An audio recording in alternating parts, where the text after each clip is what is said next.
I've started recording. Hello, everyone. Hello. I'm glad you could all be here. I am a little floaty and a little fuzzy, but I think that's going to be fine for this very laid back game that we're about to play. You are all, just a recap of the things that are true about this game. You all dwell in the land of Tyr, T-I-R. The I has a little, It's crying. a little oop thing coming out the top of it. It is a wide and beautiful land that covers many, many different topographies, a lot of different types of places. I haven't made a map. I will not be making a map, which is going to come in to play later, and you'll see why, and it's going to be funny.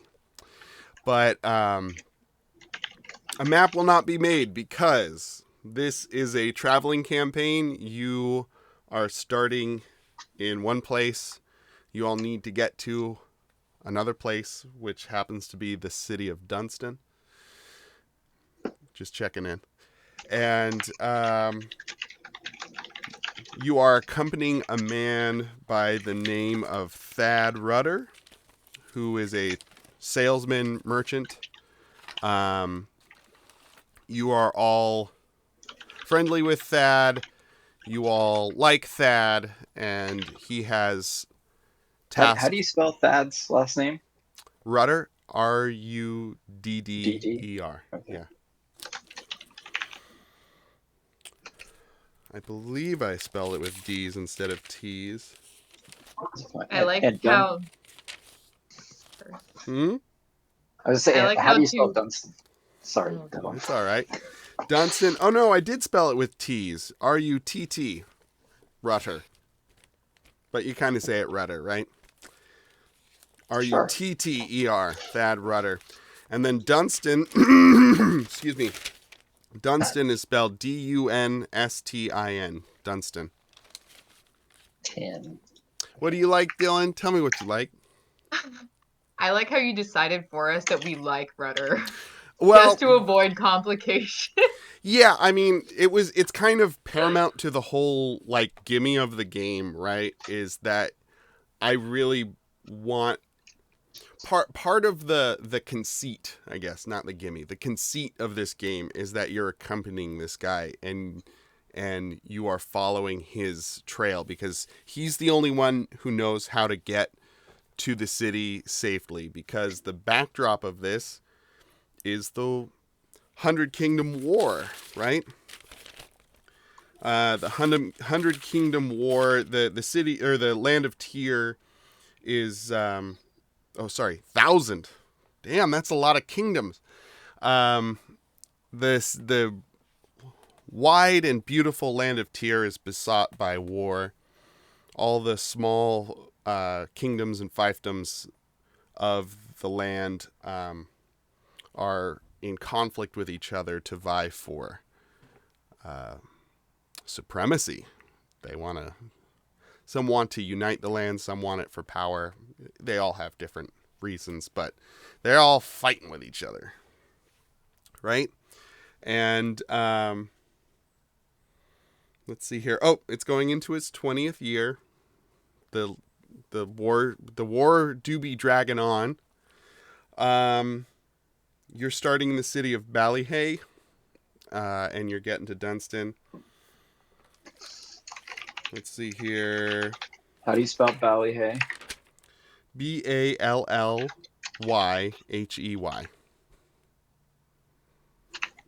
Ballyhay. Look at Colt taking notes. I like it. I'm going to forget. Ow! I found a cool campaign tracking program that we might start using besides World Anvil, Jimmy. It seems a little more straightforward than World Anvil. Mm-hmm. I was a little intimidated by World Anvil, honestly. There was a lot of detail. It's like there. if you have like a million moving parts. Yeah, But if you don't have a million moving parts, then it's like it's over. It's way too much. Yeah, you can get lost. So anyway, the land used to be a very spiritual place. There used to be a lot of shrines, many shrines, and reverence for the gods and spirits. That tradition has long since ceased, and the followers of the spirits are known now as the keepers. Keepers generally practice in private or in secret, so as not to be ridiculed for following the old ways. The path you are going to be using is a old keeper path that Thad knows about. And he will be selling his wares along the way, so you're going to be stopping in at towns and things like that, and helping him out. There was an industrial revolution about 30 years ago, so there are basic machines. There are some steampunky like elements that are not completely wackadoo. There's some flying machines. They're pretty rare, but none of it is arcane powered. It's all powered by steam or whatever else they have going. We can figure it out as it's going, but none of it's powered by magic. Magic is sparing in this world.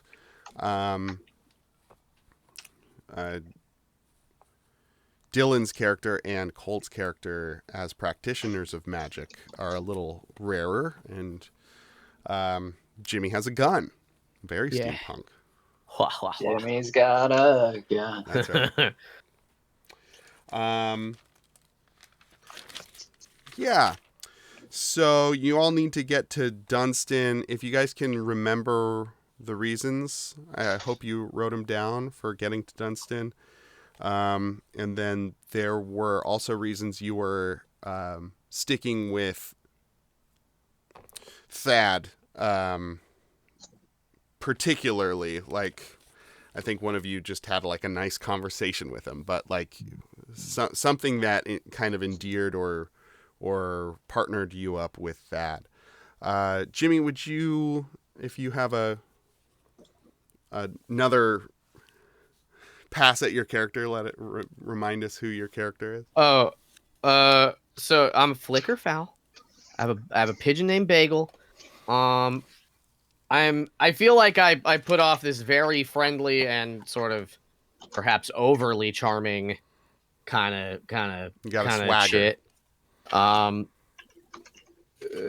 Think of Han Solo, but that's perhaps only surface level. Yeah, I think so my wife is in Dunstan. I'm gonna check her in once I get back to Dunstan, and that's it. I've ended my war tour. So you were a soldier in the war. Yeah. You were an artillery. Yeah, we were in like a special. Yeah, I don't remember how much of this is secret or not. I feel like maybe everybody else wouldn't necessarily know all this, but I feel like we're in like a special guns unit. Yeah. No, you talked about this last time. There is a secret or two on your sheets that I think I had you label as secrets. So yeah. I think I'm missing a page, Dane. Just because I know I wrote some other things down. Yeah. If not, it's fine. I do feel like there was more. Oh, I do have the basic moves here. You put it on the back of your second page. What an ass. When I scan this, don't anybody read Colt's second page. Okay? Now they're definitely gonna read it. Oh, no. Oh. All right. Dylan, why don't you give us a rundown of your character if you're okay with that? My character's name is Celestia. She is a merperson. She's like a pretty... I don't know if you can see it. Yeah. Oh, there you go. She's mer in water, but on land, her tail splits and becomes feet. Because she's half human, and she can breathe on land. She's an emulator, meaning a fire starter. And she has smoldering, searing eyes. Mm. Yeah. So. And what you else? were cast out of your underground kingdom, correct? For racist reasons. Mm-hmm. Because of the war, humans were hunting the mer people, and that started tension and war. And it ended up killing off a lot of the mer population. So when they found out she wasn't completely mer person, they cast her out, unfortunately. Rough stuff. And she likes Rudder because the information he had seemed honest. And he also he was the first person who didn't treat her with prejudice. He thought she was pretty cool being not something he normally sees. And He she also appreciated sold, her for her uniqueness. yeah, and she sold him mer treasure. There you go. Yeah. Right on. And Colt, I have sent you your second page.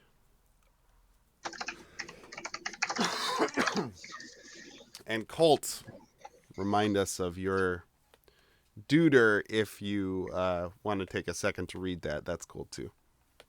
El Deuterino.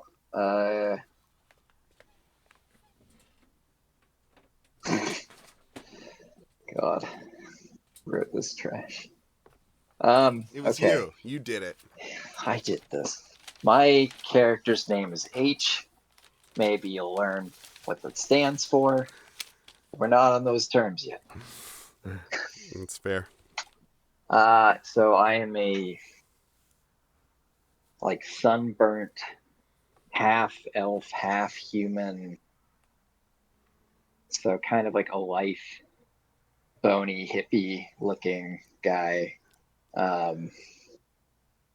But with kind of a scowl instead of a smile. Just like resting botanist face. And that is what he is by trade, like whatever this era's equivalent of a botanist would be. Botanist is fine. You can be a botanist. It's got to be something like less. That sounds actually cool. I want it to be like, yeah, I'm a plant wizard. Yeah, call it that. I don't know. Whatever you want to call it. Magier. All right, I'll think about that. Anyways, he does this as a profession. He was doing something with crops, and now needs to get back to Dunstan. Where your college is, correct? I wrote it down. Yes, where I'm getting some desk job. That you're super excited about. Yeah, super excited. What? And I don't do anything back here. Oh, and I'm in love with my advisor.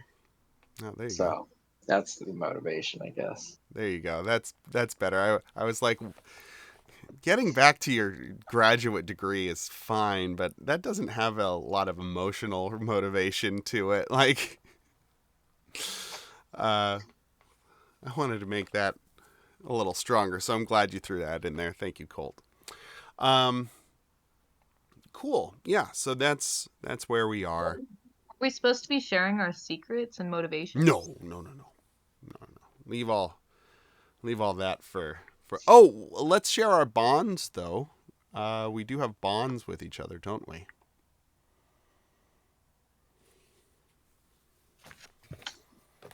Yeah, but I don't think I wrote it.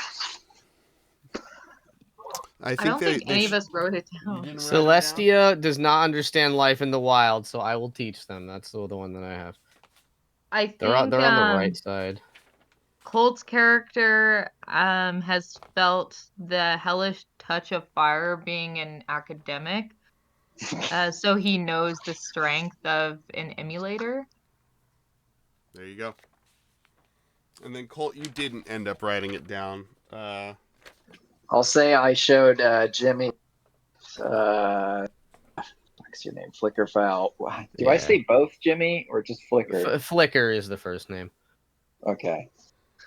So I showed Flickr a secret right of the land, which is just running naked in the woods screaming. Said, if you feel great after, unencumbered.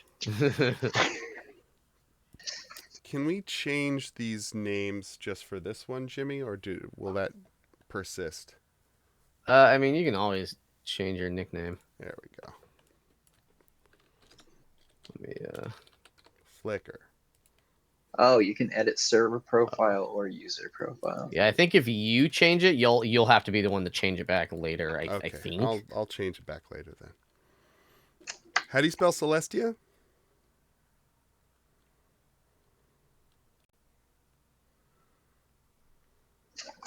Oh, hold please. Sorry. Celestia is Celestia.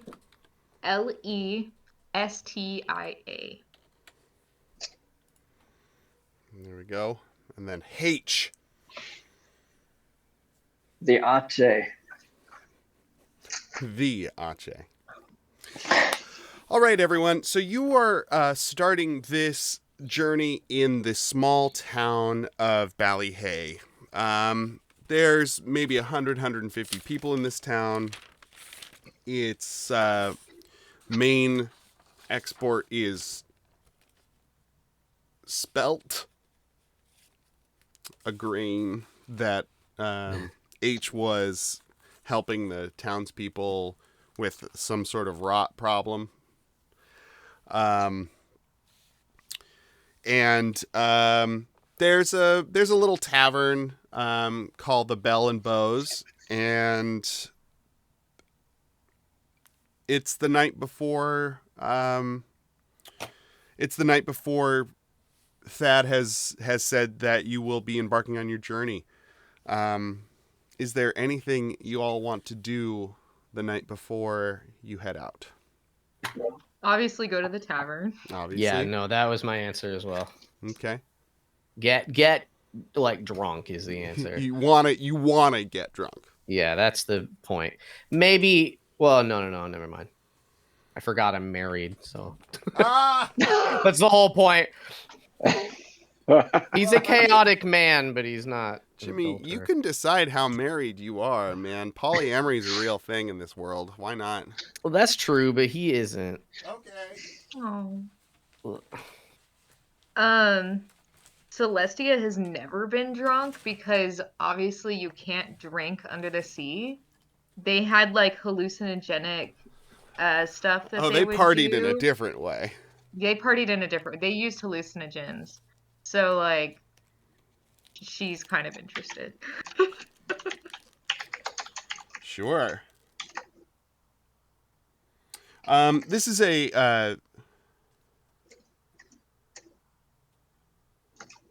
oh, that's fun. Somebody roll a d4 for me. No, actually, each of you roll a d4 for me somehow. I don't know how you want to do that. Hold on. 3. I got physical boys. I have to go find physical dice. You could also log into Roll20 and use Roll20. There's there actually. Hold on a sec. There is a Is there a dice plug in here, Jimmy? dice. Let me find it. You'll have to like make it happen. Okay. I think it's easy though. Wait, what about our stats and stuff though? It should be on your sheets. No, but like adding and math. You'll have to do that. They're this game only deals in +1s and 2s. Yeah. So. Yeah. Also, that's probably easier. There we go. Especially because we're not going to be needing this very often. That's true. I rolled a real dice thanks to having my cheese dice now. You said a D4, Dane? Yeah, d4. I've rolled a 4. All right. The barkeep is friendly. I got it 2. And Scruffy. Colt, what did you roll? 3. A dwarf, a friendly, scruffy dwarf. Guys, I'm using the roll and play Game Master tables.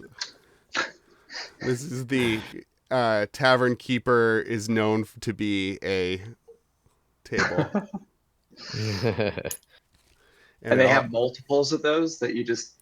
They only have cycle 3 between? D4s, so it could be rude, polite, wise, or friendly, formal, scruffy, tattooed, or stylish, human, gnome, dwarf, or elf.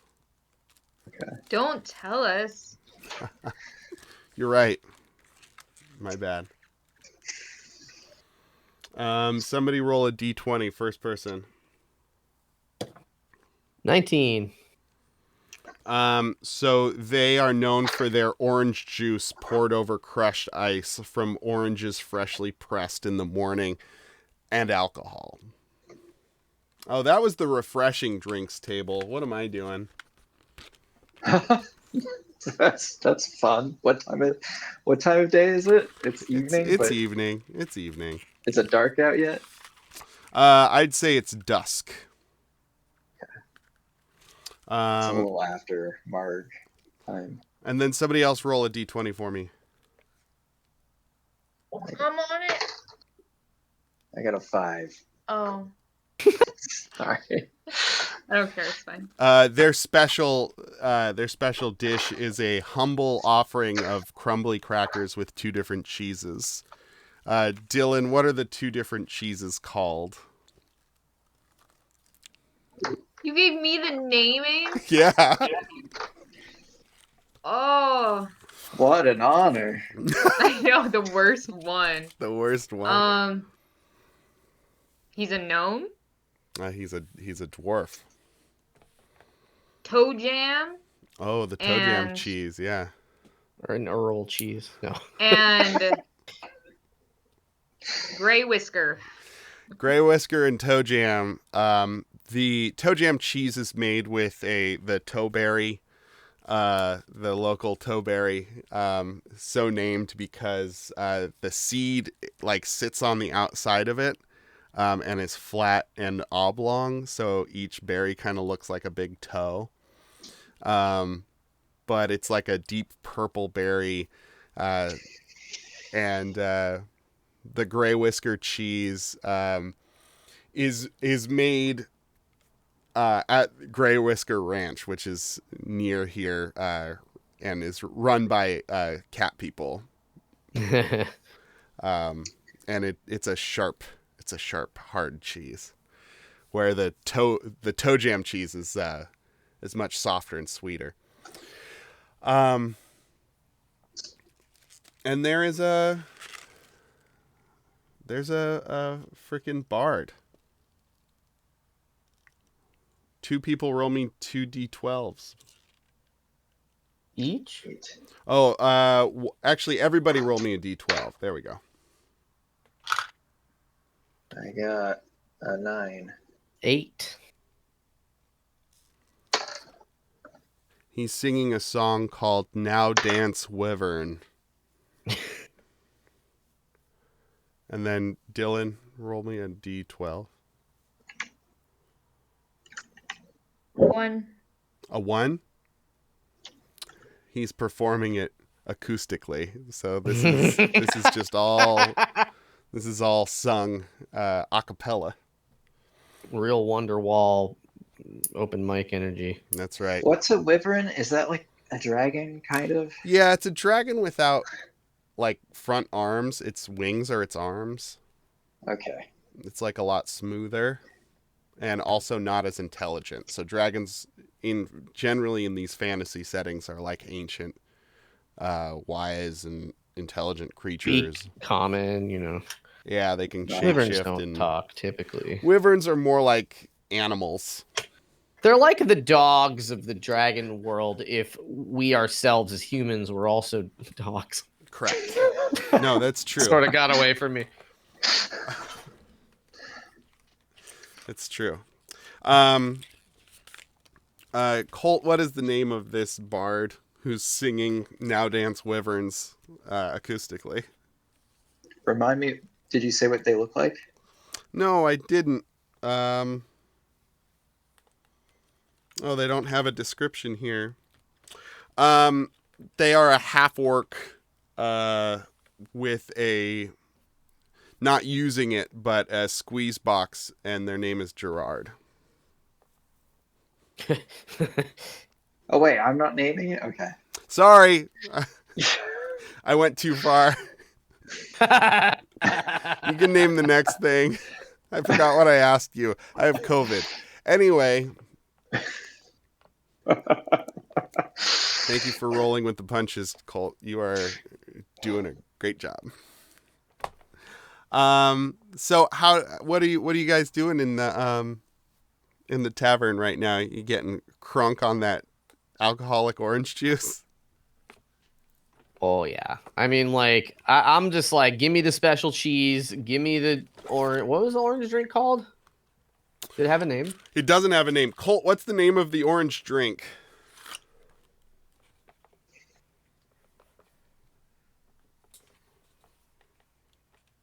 Beetlejuice. Or orange glacies, like as in glacier. Orange glacies. And next week the special will be the food special will be orange glizzies. Oh. Orange flavored hot dogs. Anyway. Well, man, I'm gonna derail this 1 sec. There's a TikTok of an artist that like, he goes through the whole process of he boils like 1,000 hot dogs. Oh my like, god, I literally saw this 1,000. one. It's insane. It's the best. And then he took the hot dog water.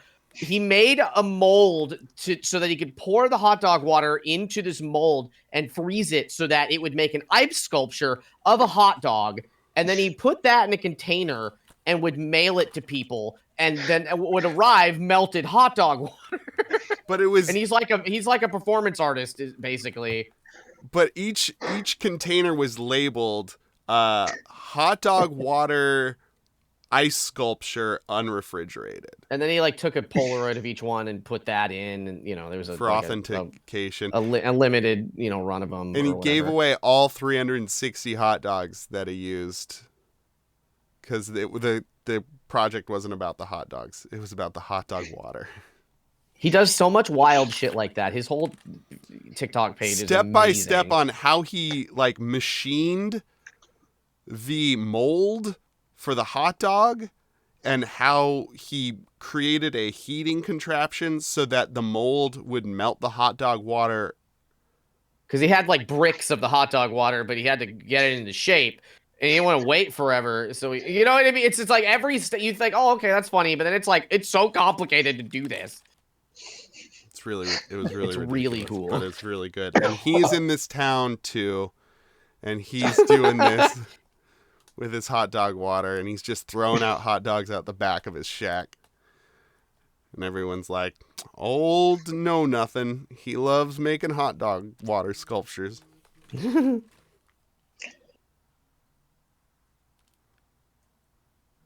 Oh, there's apartment drama happening, Jimmy.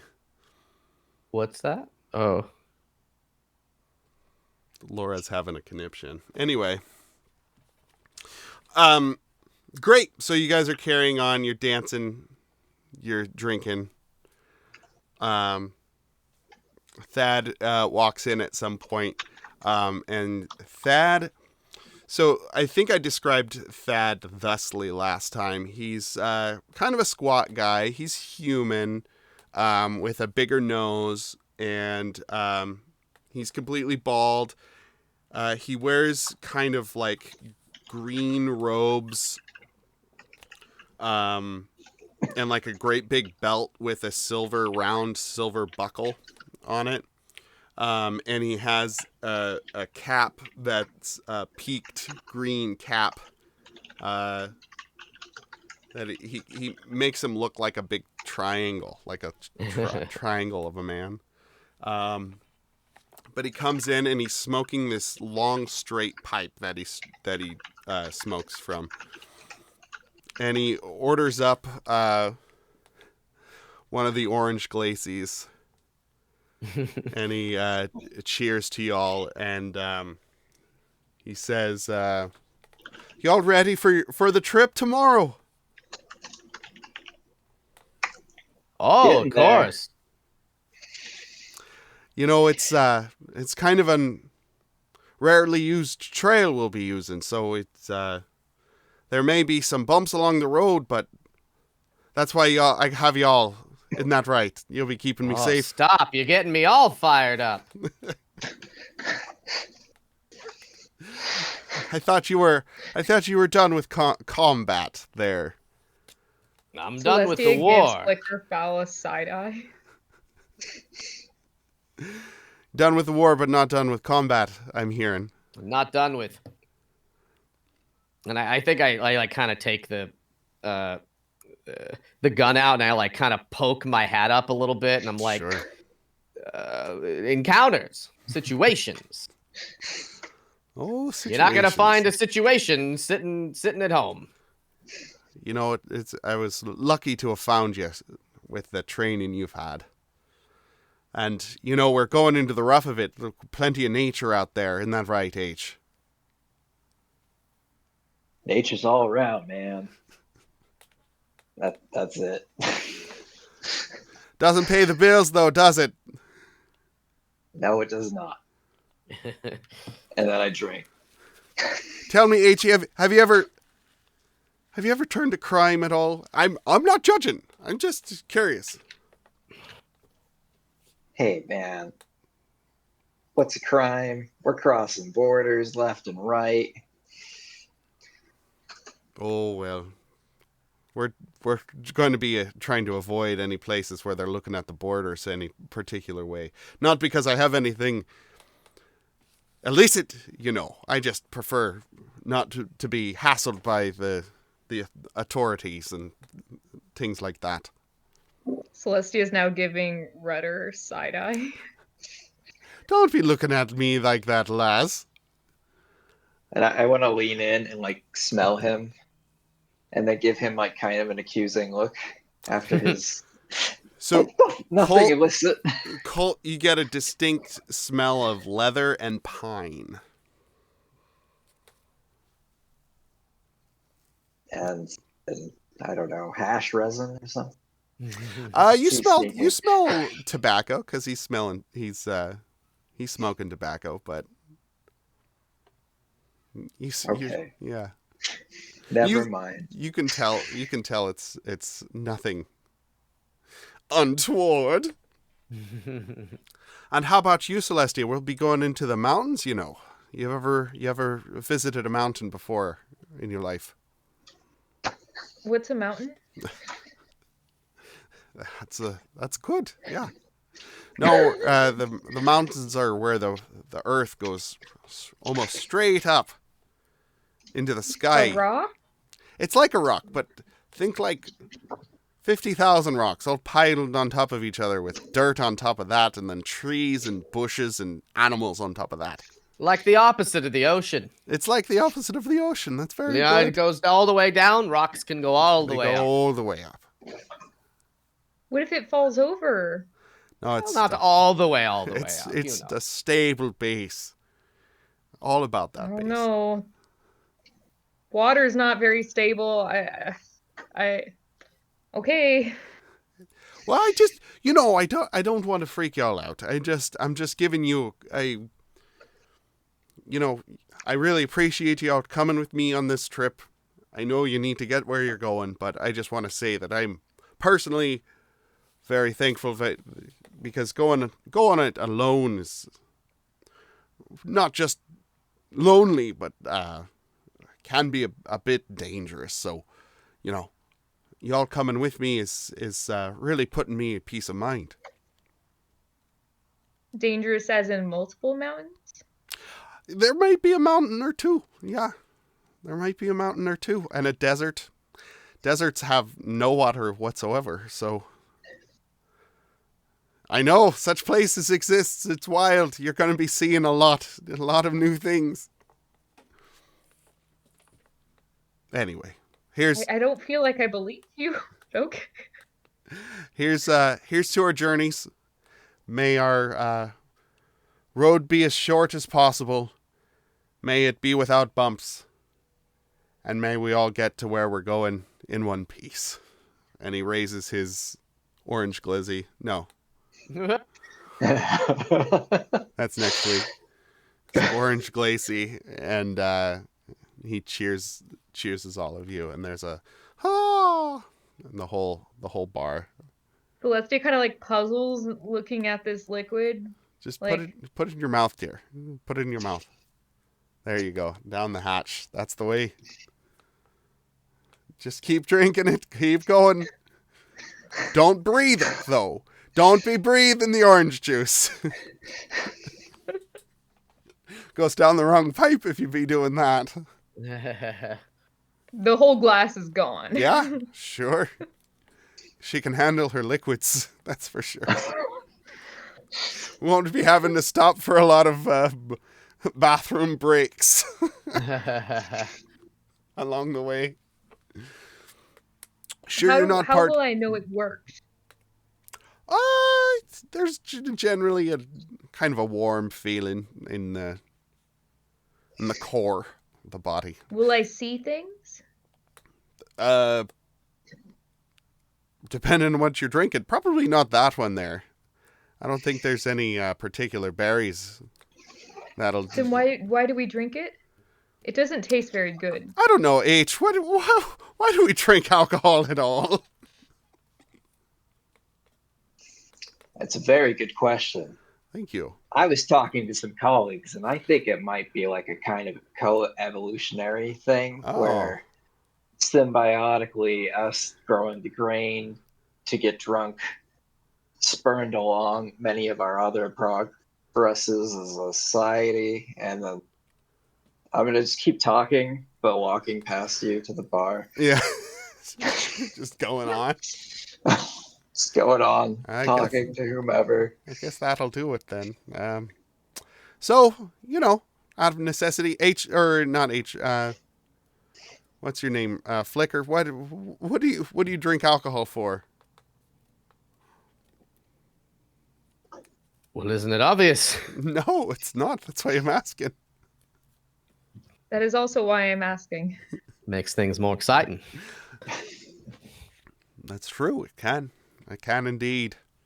It's more of the feeling it gives you rather than the things you see, I suppose. How am I supposed to feel? It differs for each person. Oh. So it's wild. It's wild. Yeah, do it with friends. Don't do it don't alone. do it alone. Oh. Okay. Even when you're out on the road by yourself, don't. I'd prefer we leave that behind if we're by ourselves. But I've got a couple of casks in the wagon.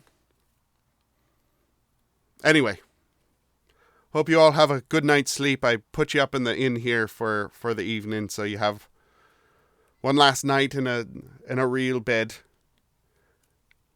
And I'll be meeting you out on the road tomorrow morning. Sleep well. And then he leans to the bartender and does like one of these and orders you all another round. He uses coin because there is no gold here, only coin. Done. All right. How does Celestia sleep the night before this trip? So she hasn't encountered a bed before. How has Celestia been existing on Yeah, I land? thought you'd been then? on land for like a Oh year. yeah, I guess I've been Yeah. on land for a while. Never mind. Does she have her own room, or is it like a bunk bed situation? Oh yeah, he got everybody their own room. Sure. She's like super drunk. So she does get drunk. It does work on her. Yeah. She didn't know to pace herself or Right. anything. She's just like making sure it all goes down in one. Right. And she had a couple because it just wasn't, Wasn't hitting. Yeah. No, she's used to like hallucinogens. So Right. like she's like, I feel like I just need more. And Classic. so she's like wall to wall down the hallway trying. She just like smacks a door. She like rattles every doorknob until one opens, and she's like, I guess this is my room. Roll a d6 for me.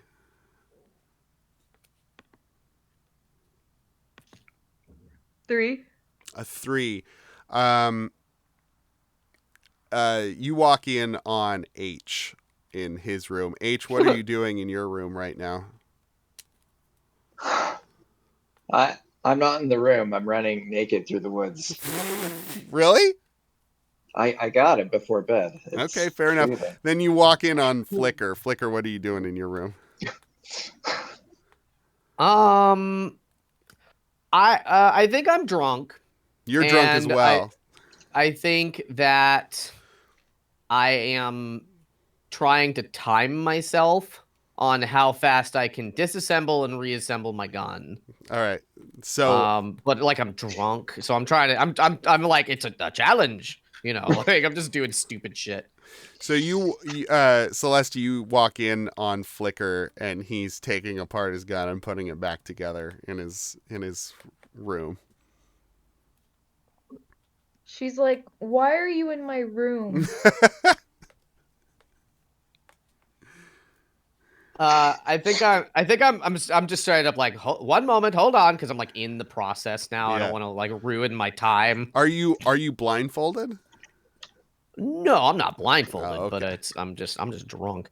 But I imagine maybe I have some sort of a pocket watch or some sort of a timepiece or something. Yeah, that's fair. And so I'm like, I have that propped up, and I'm like, one moment there, and I'm just like going for it.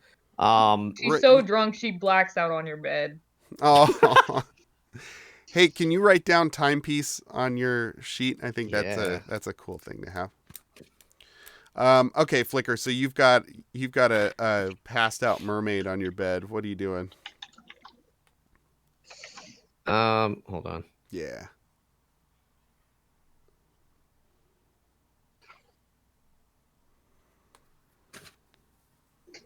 I think that he isn't concerned with it. He goes through a few more rounds because I'm sort of imagining there's like a desk or something in this room too.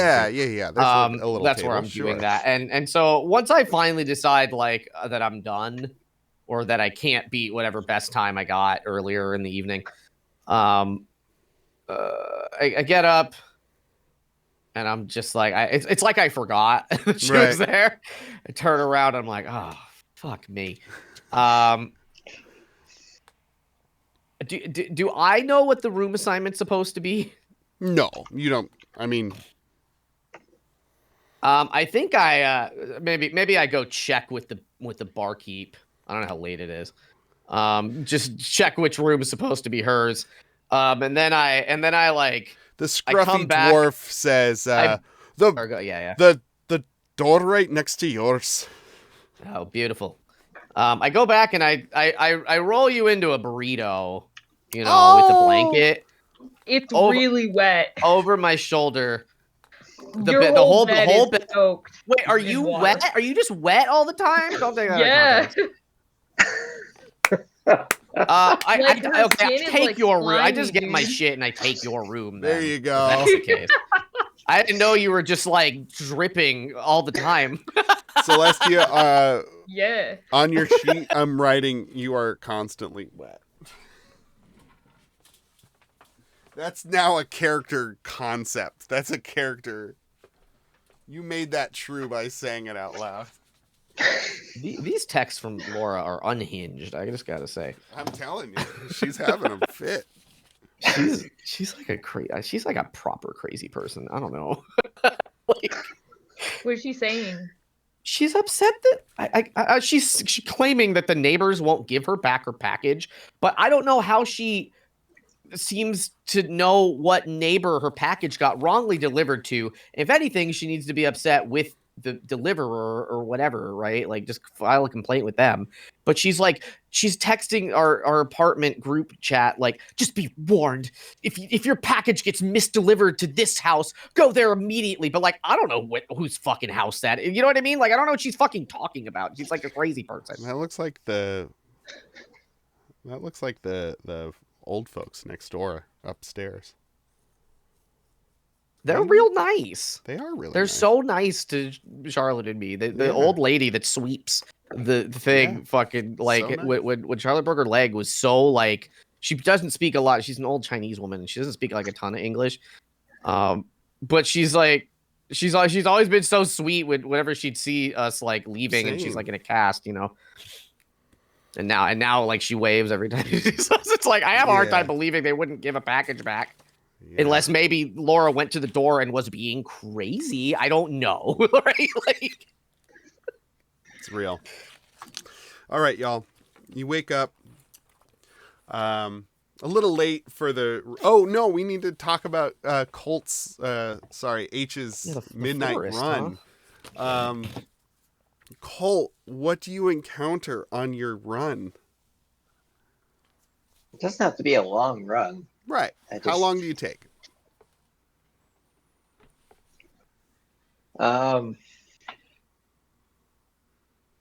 This is still old timey, so they probably started partying at 4:30 or something, right? Yeah, I mean, like torches and things are real. I don't know, like an hour, but just go out, strip off my unnecessary clothing, and then I go running through the woods, and I turn into I don't know. We don't know anything about the kind of animals in this area. I mean, you're in like low woodland, so a deer would be appropriate. Or a stag, I guess, in your case. A skunk. I turn into a skunk. There you go. And I don't know. I run around doing skunk things, and it doesn't really matter. With your big old druid eyebrows. Yeah. You're, what's his name? Not Eugene Merman, but what's his name?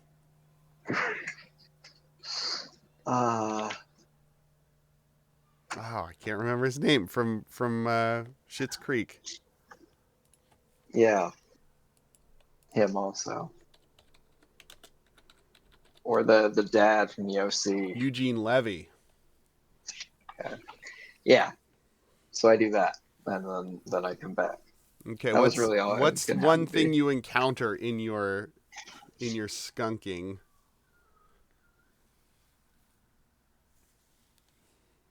A rabbit. You encounter a rabbit. All right.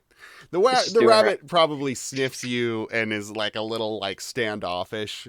You're like burrowing through some fallen leaves and you pop up and this rabbit's like getting some roots, right? And like it's like a little startled because and like doesn't want to get sprayed. So it almost I say to it, it's a little early for tuber. It twitches its nose. Do you say this in skunk? I don't know how that works. No, I want to say it in whatever common is. Sure, commons work fine. Just not thinking about it, whether it knows what I'm... Wait, can I understand animals? We could call it human, if you want to call it... I mean, elvish. I thought all animals could speak. In the Feywild, they can. This isn't really the Feywild. I can understand. I don't know if I can... Yeah, no, you wouldn't be able to understand rabbit. The comedy of it is that I'm just telling it you shouldn't be eating fruits so early. You're lecturing this rabbit. Yeah. It twitches its nose suspiciously and then hightails it, its little cottontail popping up through the leaves. It is early autumn. You all wake to a beautiful blue sky a little later than you normally would. The weather's just begun to turn cooler with a slight cross breeze, but it's generally sunny days these days. Like I said, great big blue skies and massive fluffy white clouds. Rudder is Thad. Thad is at his wagon. It's a pretty big wagon. I'd say it's what? He's dragging that wagon. He's got a big old wagon that he's dragging. And so his wagon is kind of strange. It's not like any kind of wagon y'all seen before. It's probably like 15 feet tall. It's pretty big, pretty long. What does that mean? 15, like the sides of it, or what? Yeah. So it's not like an open wagon. It's more like, like a carnival wagon, a Pardo that Romani used to use. Mm-hmm. It's a big wooden carnival kind of wagon. It seems like it used to be that, but it's been built upon, so it's kind of ramshackle, and it's much longer, and it has 6 wheels, and it's made out of a lot of different materials. So you can see like riveted metal. You can see a lot of wood. It's mostly wood, but there's like a stone rampart that's coming out like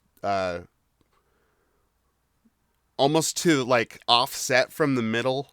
Like it's not directly in the middle like a smokestack or something, but it's like kind of like to the side, almost like it's about to fall down or something. And you can see some stilts that have been installed to keep this big stone rampart in place. But there's like portholes and there's rivets and there's strapping things onto it, and it's this great big thing with these 6 wheels, and there is a smokestack with a little trail of lazily drifting smoke coming out of it. It's got one of those like a Tin Man hat on it, so it's not just an open pipe, right? So it's like keeps water out of it. And the front of it is kind of unique. So there's a door on the back, and then it looks like there's almost like a big wide door, probably 15 feet wide on the side of it.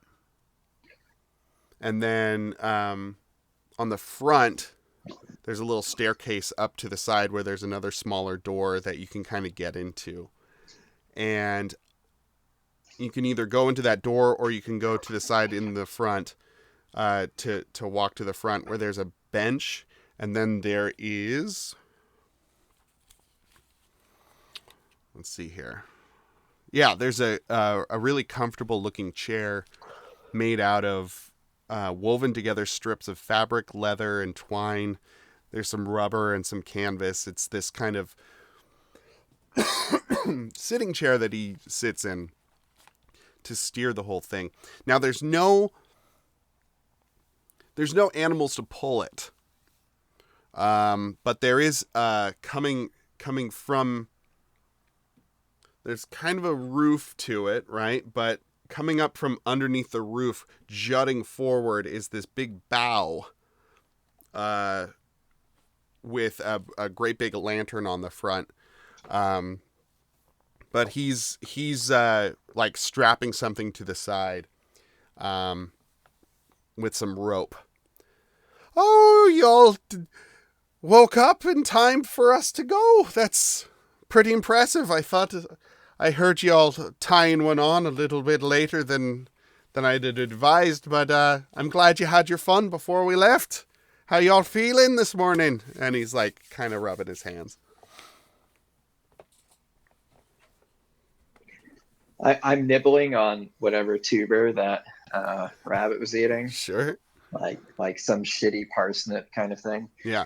And I like crunch and I just gesture with my root. Good to That's hear. And how about you, Madam Mermaid? How are you feeling after really stacking them up last night? She looks awful. Yeah. Like her skin's a weirdly different color, kind of Sure. like more green than usual. Green gills is the way, There you go. She is vomiting. Oh! I'm sure I've got something inside Wagon for you. Everyone, this is Wagon, by the way. Wagon. This is the party. Wagon. Cheers, Wagon. I hold the to-go alcoholic beverage that I brought with me. You have Takes like a whiff of that alcohol and like vomits. I'm gonna say you have a stereotypical styrofoam cup with a plastic lid and a red striped straw. Yeah. Cheers. to the vomiting specifically. Sure. This is gonna be a fun trip. Flicker, you're Look at you pretty pissed off. little Like, hair of the you're dog not for you then there, like- Flicker. Oh, it's not the first time. Nor will it be the last, lad. Ah, yes. Hey. Well, now y'all won't be necessarily staying the night in the wagon, but I thought I'd show you around a little bit before we head off, so you at least are familiar with wagon itself. And he steps down. So he was kind of like above this area in the front where you all could be sitting if you wanted. You can also be like traveling beside it. If you have any horses, if you all want to have horses, you can have horses instead. But he's probably going to ask you to either like be at the front, be on the rampart, or somehow being alongside the wagon. Yeah, I feel like I take whatever highest position, right? So Yeah, that's the rampart. It sounds like. Yeah. I want to be. Maybe I'm not vigilantly on the lookout, but I want to be there because that's where I'm going to be most useful. Sure. Anyway, he opens up the door, and inside there are 3 compartments. So the first compartment that you walk into is kind of his living area. There's a little kitchen. It's all pretty cozy, for such a big wagon. It's still, when you get in there, it's still kind of tight. And just there's like a pile of dishes, and there's like a couple of overstuffed chairs in there. There's a little pot-bellied stove that's seems to be glowing red. There's some bushels of different vegetables and fruits and things. And he has like a cooler box for anything that might like go too bad. There's a little sitting area. There's a couple of stools and he has a globe bar, one of those old-fashioned globe bars. He says, "Well, this is the sitting room," and then I pull down, and he goes over to the sitting area, and the table like lowers, and he pulls down this bed, and the table becomes the foundation for this bed. This is where I sleep, so this is kind of where we'll be making meals and where I'll be sleeping. So if you all don't mind finding lodging outside somewhere, I'm sure you're all used to camping in one way or another. especially you, H. Isn't that right? And I do like the finger guns and the. There's my outdoorsman. That's right. And I'd imagine on the campaign trail, Flicker, you'd had to spend many a night under the stars. Ah, you never know what you're gonna find under the shade of a tree at night. And then you do the finger guns as well. And Celestia, how have you been getting along out there? Do you have a tent or something? If there's like water nearby, she's sleeping in it. Oh, okay.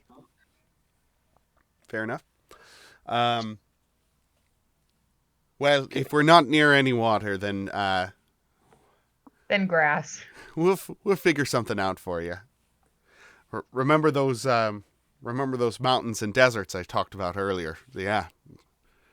Sometimes there's not a bit of water around, so it happens. I know. It's strange.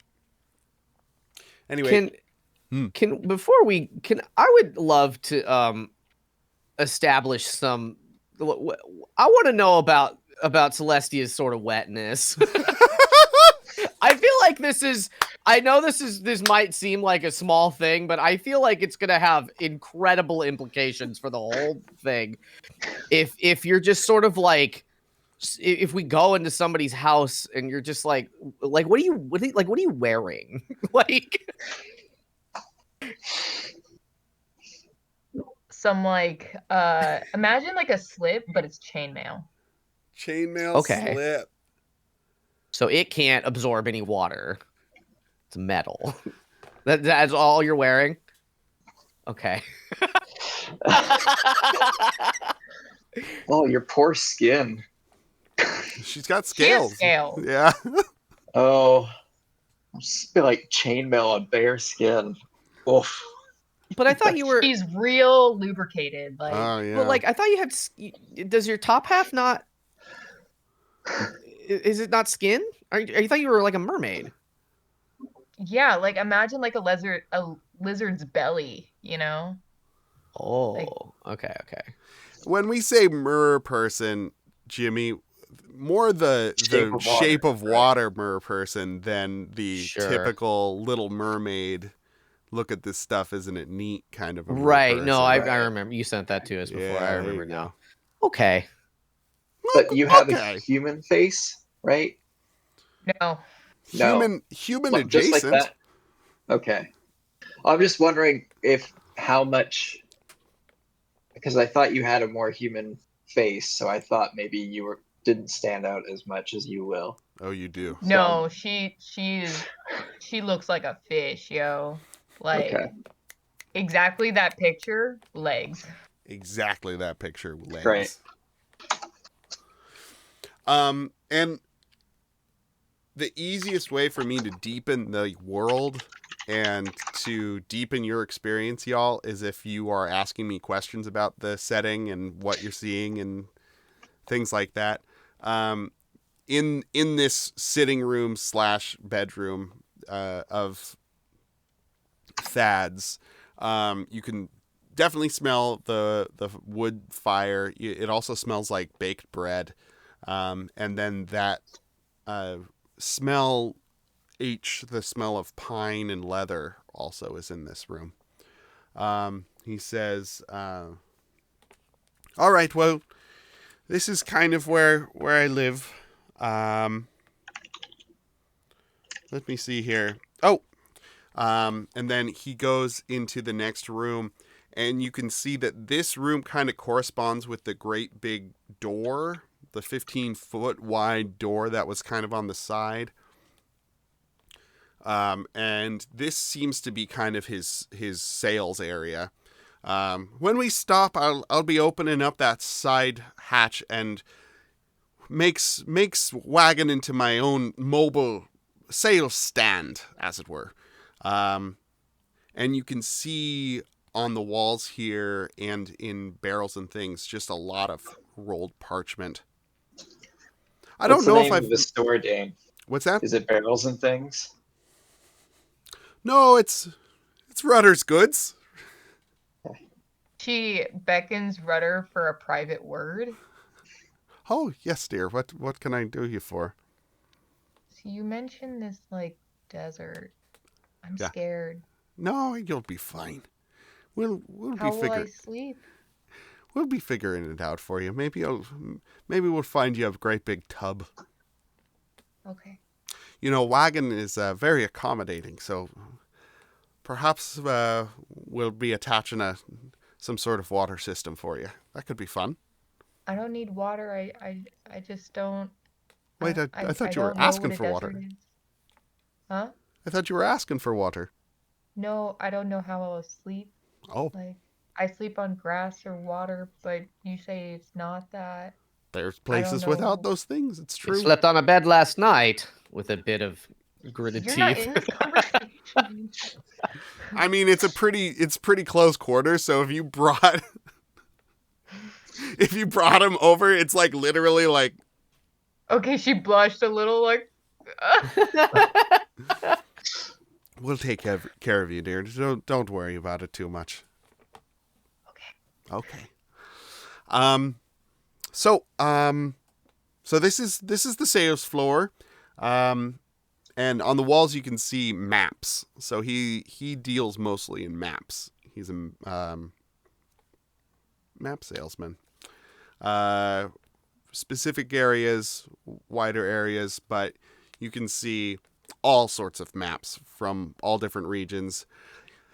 You know, they say I've got a map for every one of the 1,000 kingdoms in war that's at war right now. So, you know, if we find ourselves in a tight spot, then I'm sure we'll be able to find a way around. I wouldn't worry about it. I sell other sundry goods as well, but primarily maps. That's my bread and butter. And then through that door, and he points to a door that you can see goes to the back, so it's kind of the back door. Through there's the storage room and through to the back of the wagon. Anyway, it's pretty musty back there. I don't need to bore you out, but that's that's wagon for you. Y'all feeling all right about this? Couldn't be already. All right. Well, he points to a side. So the ladder to the rampart is through the sales room here, Jimmy. So he points you up that way.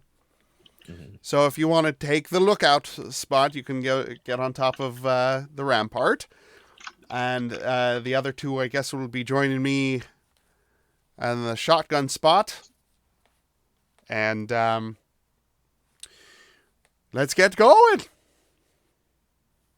And the music swells with travel-y like music. And the cellos are just going for it. And there's like a high flute that's really having some fun. You know what I mean? Cool. So, as you start rolling away, you hear this kind of pleasantly soft popping sound that he explains is the motor of wagon. That smokestack that you saw earlier starts puffing this cheerful white smoke.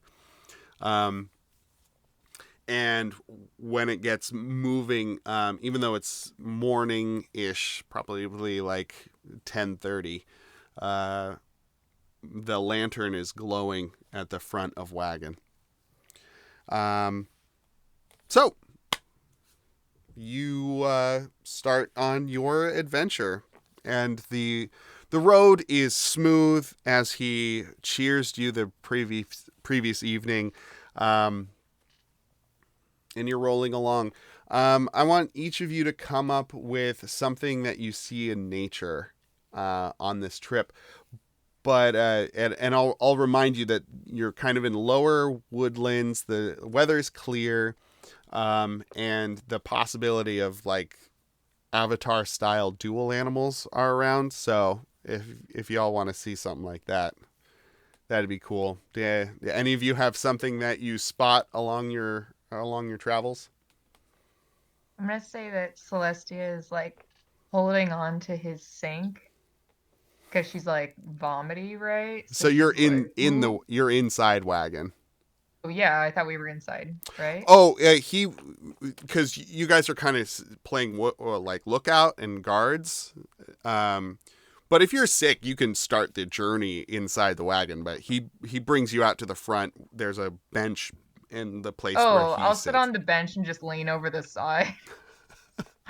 Um, okay, so she like looks at the trees and she thinks they're like regular trees, but then like they start moving and she's like, "Wait, is this the hallucinogens Yeah. or is it real? I can't tell."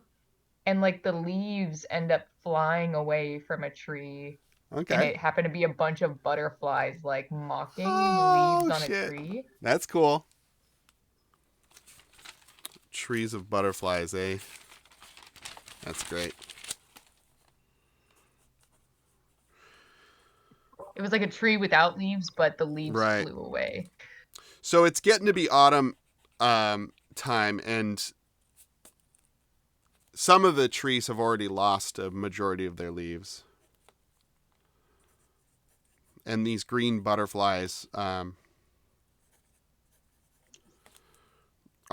using the empty branches to sun themselves in the early midday sun. And as the puttering of wagon and the crunch of its 6 wheels rolls by, it kind of disturbs them, and you all see this great crowd of green butterflies kind of fly off and disperse. And it happens a couple times. There's a couple of them.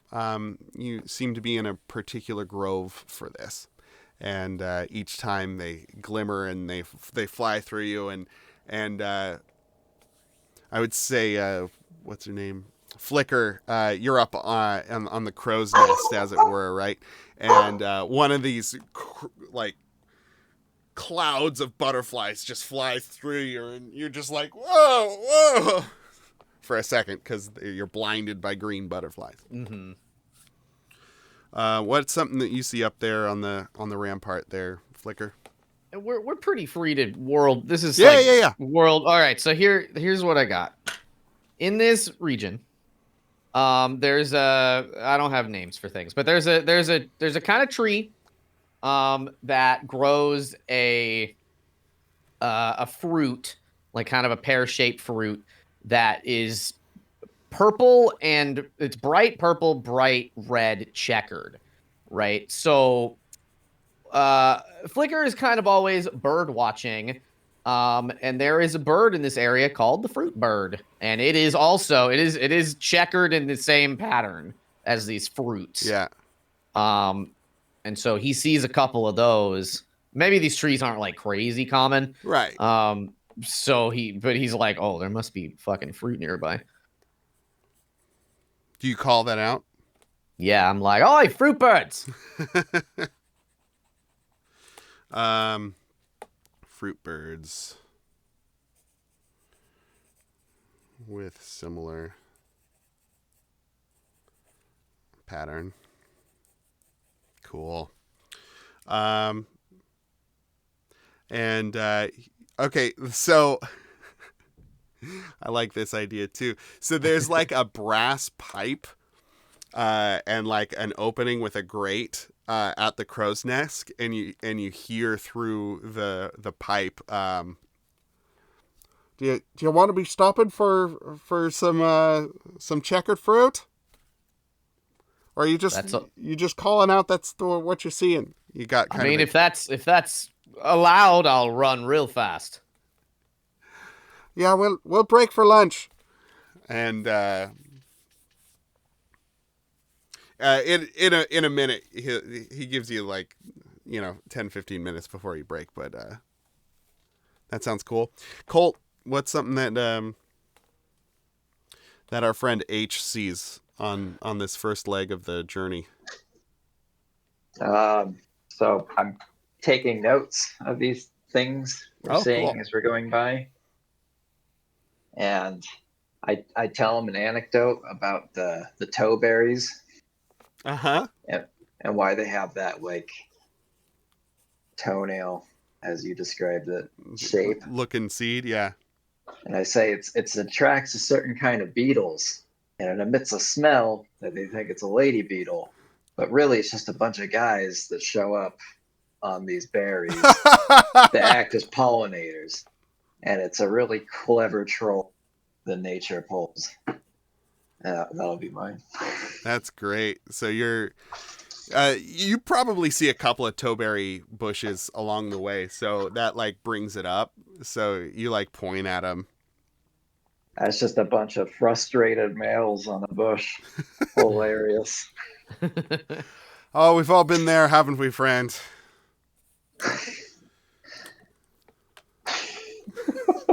Bad.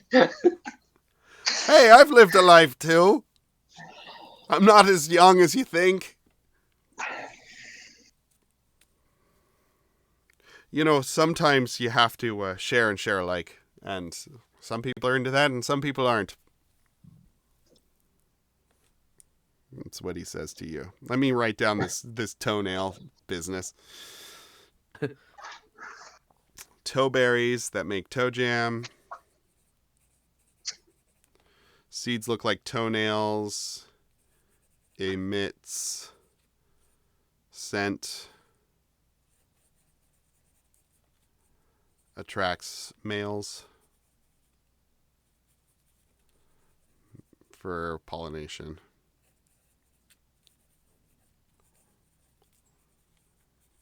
Ooh, I love this. All right. So you all stop when you see a pretty good grove of toe bushes. And Jimmy, how does Flicker go about trying to find some of these fruit birds, or what do you want to call them, checker fruit? Yeah, that sounds great.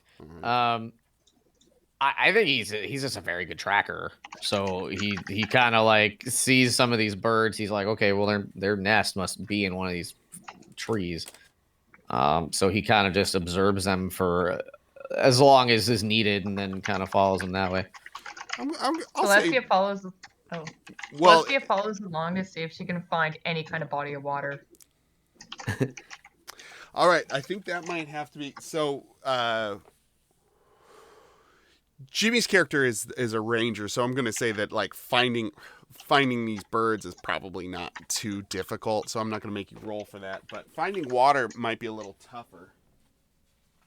I'll give you a +1 to do it because you kind of have an innate feeling for water, right?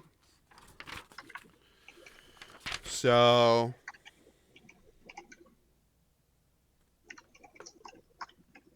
let's see here.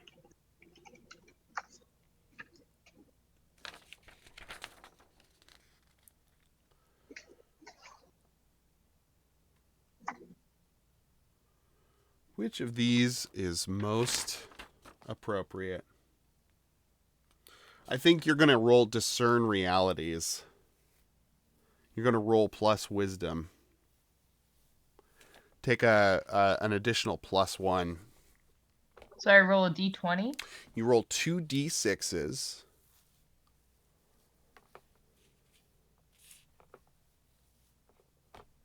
Okay, I got. Do you want me to add them together or You add them together, 7? and then you add whatever your wisdom modifier is.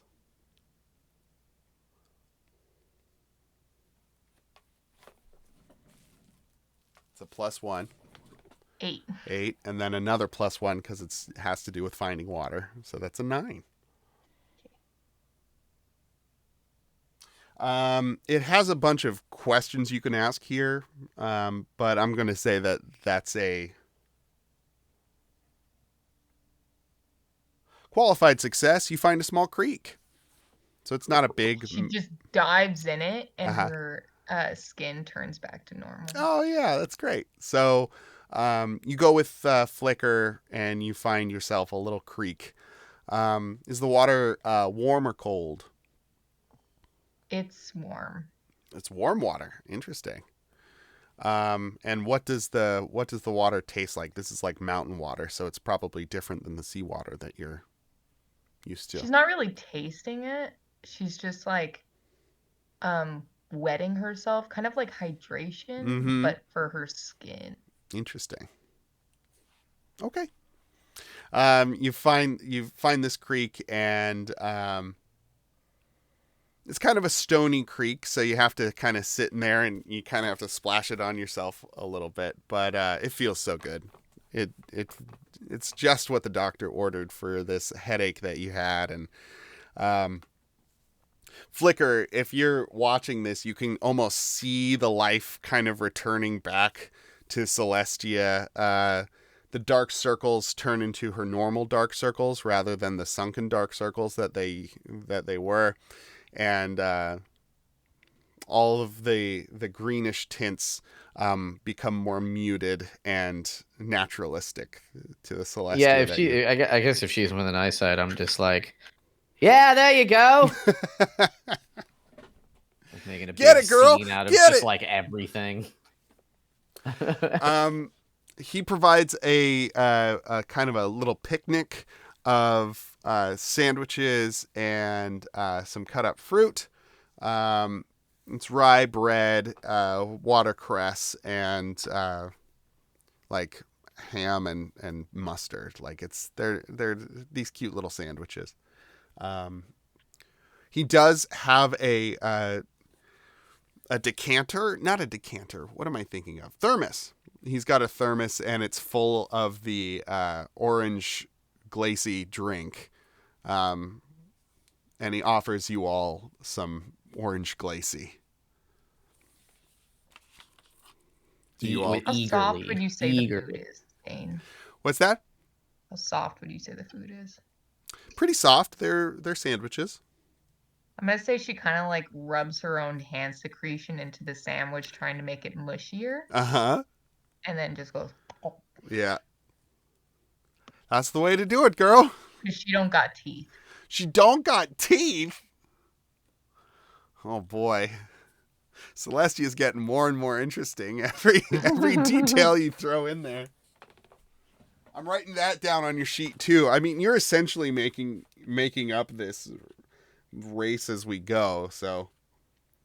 How do they eat? Is it krill? Do they just... Fish eat just like, like they just go, like it's just they don't whole? chew. Okay. No teeth. But I imagine she wouldn't want to eat something sharp, That's true. Yeah. No, these are soft bread sandwiches with some little bit of green and mustard and things. Okay. Cool. So you all pack up your lunch, and it's probably early afternoon at this point, maybe like 1 o'clock. And Thad is like, honestly, I thought us getting going a little later would have really impeded us, but we seem to be making pretty good time after all. We're looking to get to the next town here. What is the town name? I have the town name already. I might in the future have you guys name these towns, but oh no. Here it is. Here it is.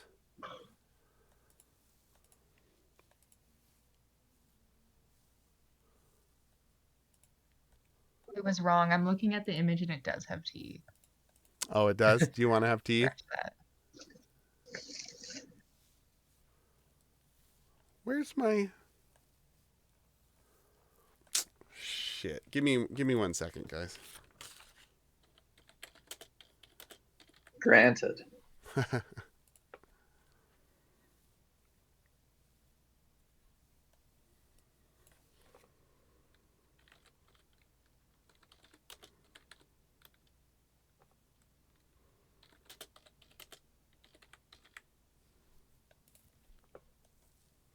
the town of Torrey. The town of Torrey should be coming up here soon. We'll stay there for the evening. And I'll be wanting to sell my wares for a bit tomorrow. But yeah, let's get to getting. And he packs up the rest of the picnic, and you guys get back to wagon, and you rumble on forward. So as it starts getting to evening time, the trees change. They go from being kind of your typical conifers, pines, and oaks, and they start shifting into these big, wide, kind of stout trees. The bark is almost flaky, like a cork, or what are those white trees with like paper-like bark? You guys know what sort of Eucalyptus. It's eucalyptus, yeah. I think it's a paper bark tree. Is that what they're called? I think that's like a common name for them. Think about like how eucalyptus the Paper bark maple. Oh, interesting. Yeah. Oh, that's wild. I always thought they had a different name. So there's a paper bark tree in the real world, y'all. But it also like how the bark comes off of eucalyptus, right?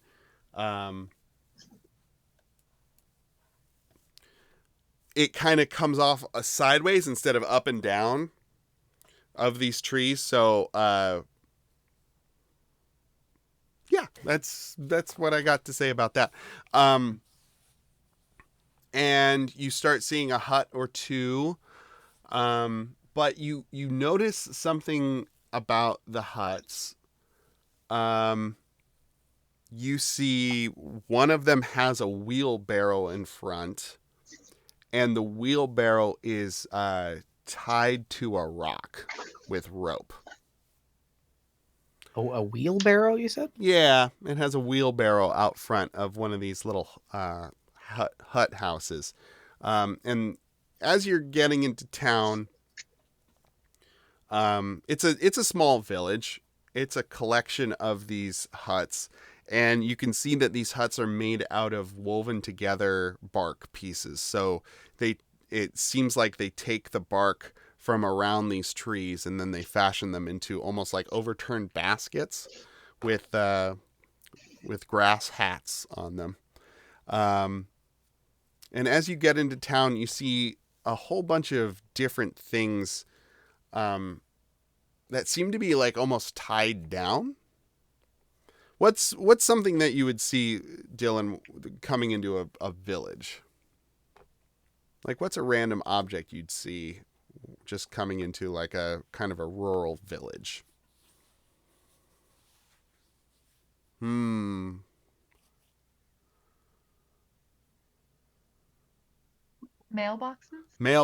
Somebody's mailbox is tied, like has a bunch of rocks tied to it.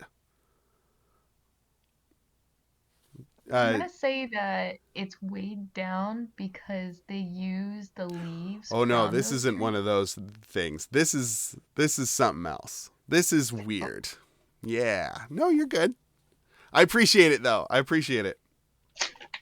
I'm going to ask a lot of world building questions as we go. This particular thing is going to be question marks. This is strange to y'all. You don't know about this village and why they have things battened down. Colt, what's another thing that you'd find in a village that would be strange to see tied down?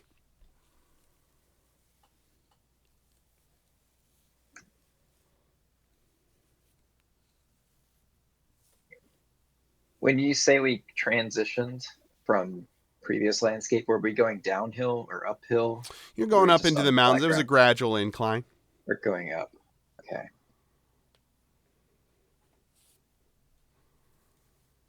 This has Broad tree. what's the that hidden village in Breath of the Wild called? The Karukoku village. What's it called? Kakariko? Is that what it is? It's where it's Which- like Prema is and the ninja those people. jerks. Oh, not like the main village where fucking like The super old There's- lady is. yeah, Impa? Impa. Yeah, where's Impa Yeah, from? that's Kakariko. Kakariko is the name of So it's like got kind of every this- Zelda main city. It's always named that. Okay. So it's got kind of that vibe where like it's these houses that are kind of close-ish together.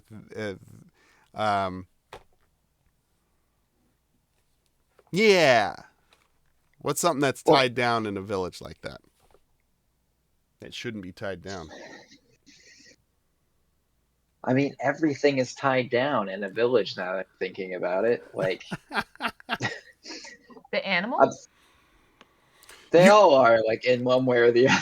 Like, No, that's a great point. So I'm gonna say that like a well, couple of fuck. barrels. You see a couple of barrels that are tied down. The children, Dane. The children. To you rock. see a kid and they're wearing a really big backpack, and you can see that like the backpack's really heavy, and there's definitely a horse that is fully tied down to, and it looks miserable. So you enter this town. You see a group of young people in the street, and they all kind of have like almost formal attire on. Like they're all trying to match. There's 5 of these younger people, you'd say in their like early to mid teen or mid to late teens. And there's an older woman crossing, and they kind of start jeering at her. And they seem to be like trying to like chase her off a little bit. But there's a few people like walking around in this town. Jimmy, what's the name of their inn/tavern? The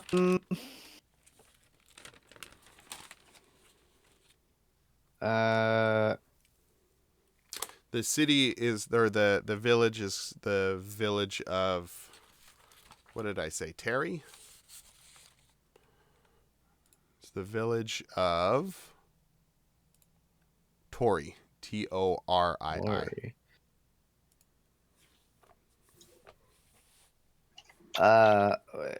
Maybe it's called like the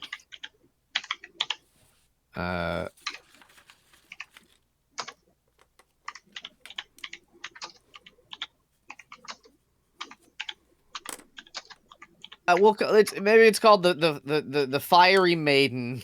The Fiery Maiden. I like that.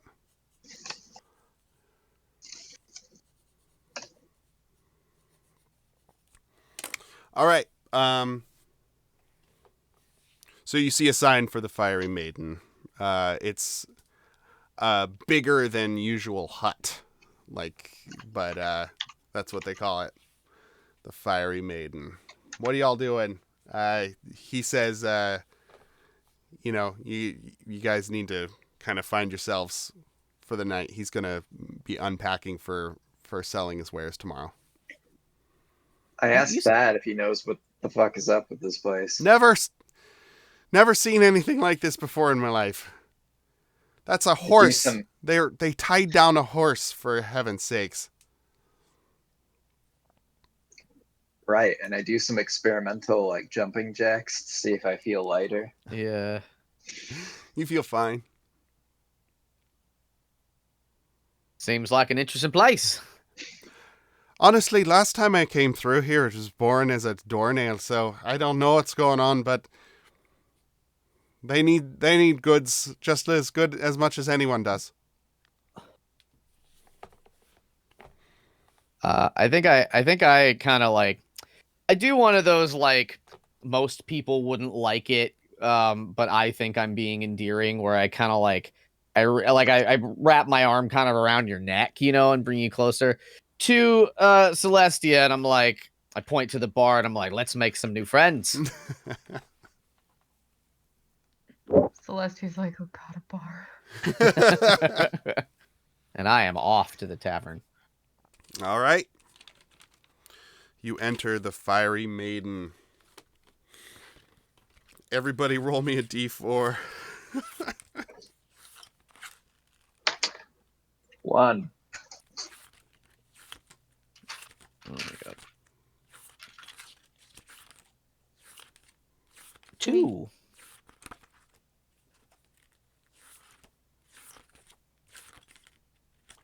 1 to who? Dylan, what'd you roll? 3. 3.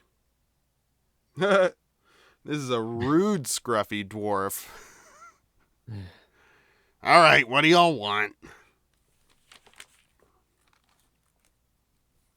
The tavern is got maybe like 3 or 4 locals in it, and they all kind of like regard you like, oh, new people.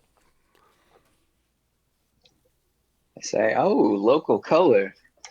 What's the local flavor? What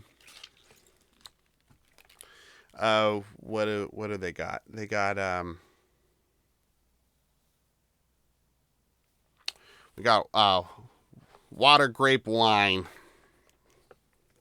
That sounds redundant. I'll have one.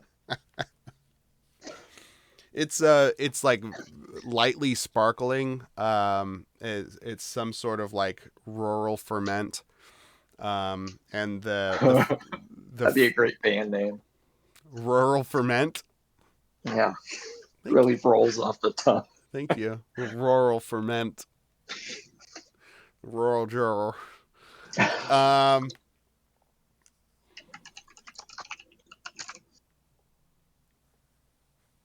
Give me a D20 there, Colt. 11.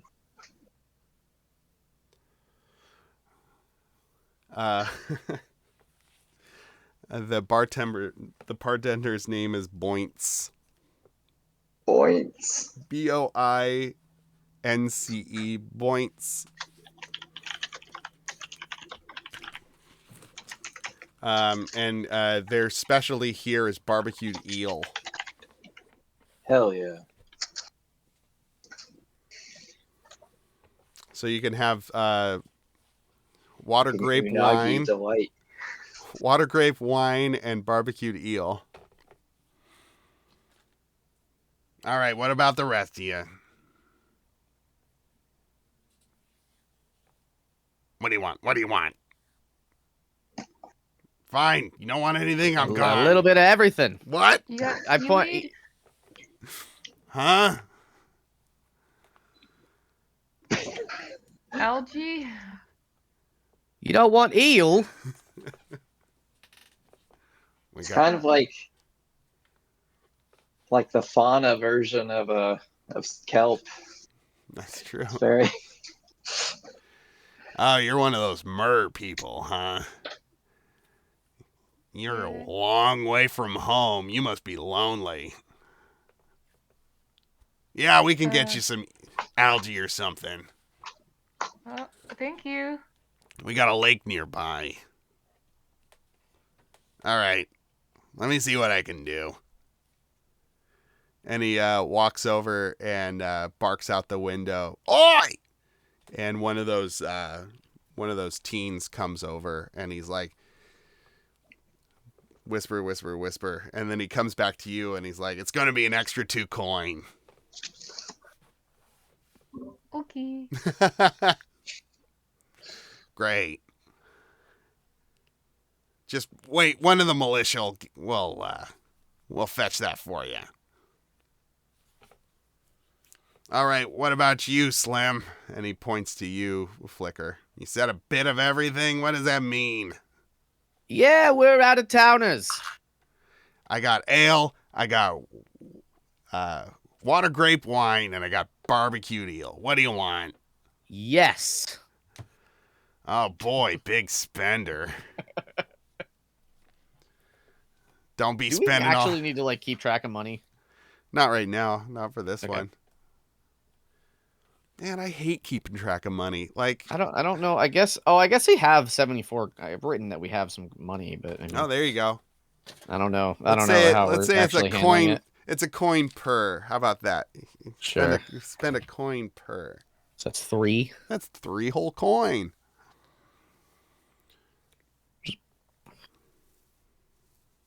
How is it all? The barbecued eel is pretty good. The ale is watered down. It's not as good, but the I would say that the water grape wine kind of tastes like a kombucha. It's like a alcoholic kombucha almost.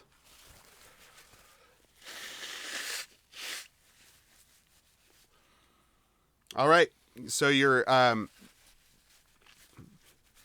in this larger than normal hut / tavern.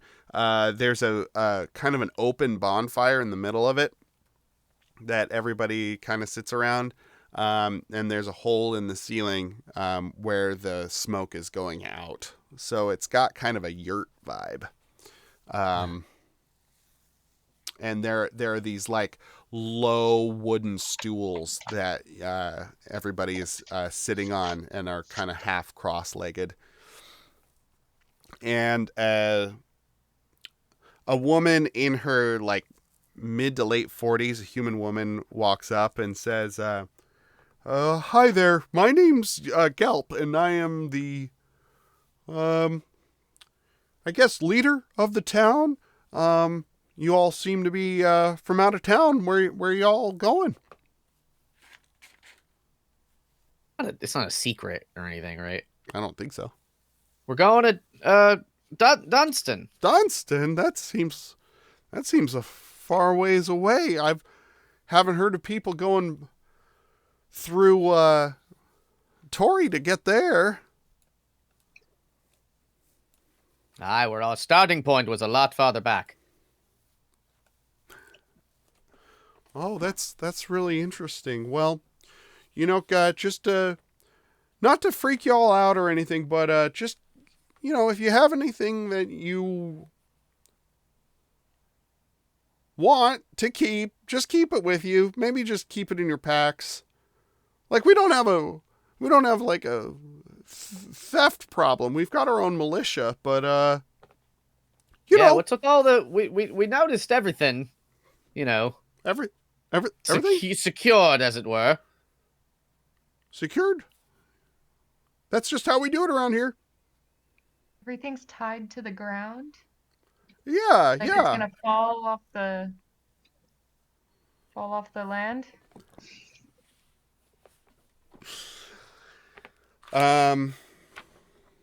Is this because the mountain may fall over?